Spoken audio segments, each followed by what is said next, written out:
नमस्कार दोस्तों, Indian Dravid youth में आपका स्वागत है।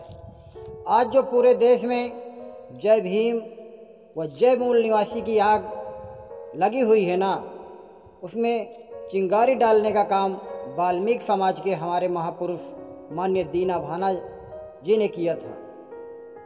इनका जन्म 28 फरवरी 1928 को राजस्थान के जयपुर में हुआ था। दीना भाना जी बचपन में बहुत जिद्दी प्रकृति के थे। वे अपने गांव में जातीय भेदभाव से तंग आकर पूना में गोला बारूद की फैक्ट्री में सफाई कर्मचारी का काम करने लगे थे।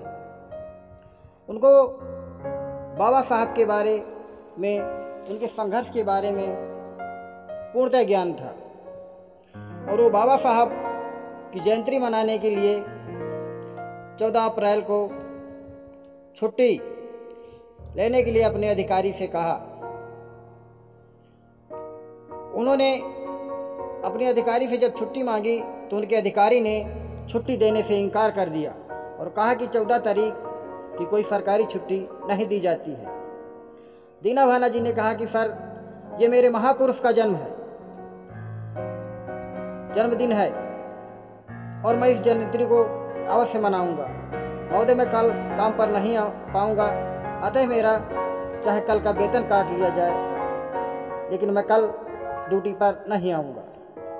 गुस्साए अधिकारी ने दीना भाना जी को सस्पेंड कर दिया और दीना भाना जी बहाली के लिए कागज लिए घूम रहे थे। तभी उनकी मुलाकात कांसीराम साहब से हुई। उन्होंने पूछा, दीना जी आप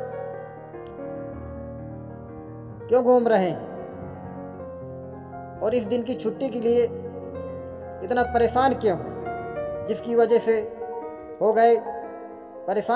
जिसकी वजह से आपको सस्पेंड कर दिया गया। दीना भाना जी ने बताया,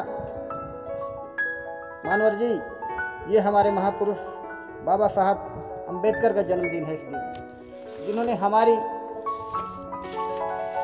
लाखों सालों की गुलामी को जिंदगी को बदल कर रख दिया था, जिन्हीं की बदौलत आप इस पद पर तैनात हैं। मानवर साहब ने पूछा, कौन से भीमराव अंबेडकर? उस समय क्लास 1 के ऑफिसर थे मानवर साहब। उनको बाबा साहब के बारे में पता नहीं था। दीना भाना जी ने कहा, कांसीराम जी, आप अपने महापुरुषों का इतिहास नहीं जानते हैं, जिन्होंने अपने परिवार की बलिदानी दे दी थी हमारे लिए। आप उनका इतिहास नहीं जानते। दीना भाना जी ने कांसीराम साहब को काफ़ी बाबा साहब के बारे में बताया और कहा कि शाम को आप मेरे घर आइएगा, मैं अपने महापुरुष के बारे में पूरा इतिहास और पूरी जानकारी आपको दूंगा। कांसीराम साहब दीना भाना जी के शाम को घर गए।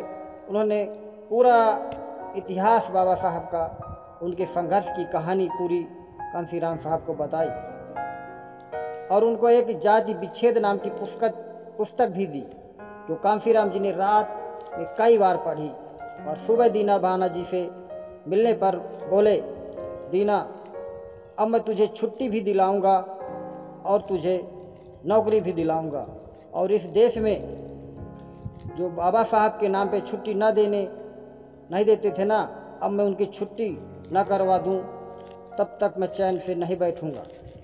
कांसीराम साहब ने नौकरी छोड़ दी और बाबा साहब के मिशन को आगे बढ़ाने के लिए कार्यरत हो गए। 1978 में वामसेन संगठन बनाकर 8000 किलोमीटर साइकिल चलाकर पूरे देश में फैलाया। इसके बाद 1981 में एक सामाजिक संगठन बनाएगा जो DS4 के नाम से जाना जाता है।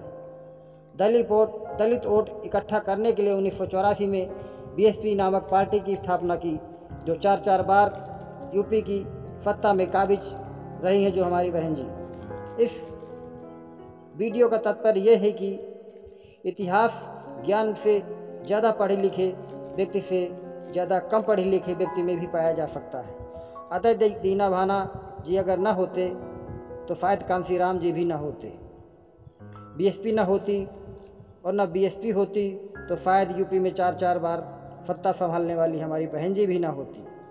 तो हमारे नेताओं में जो अपने महापुरुषों को त्याग और बलिदान से सीख लेनी चाहिए और उन्हीं के मार्ग पर चलना चाहिए ताकि हमारा समाज मजबूत हो गए।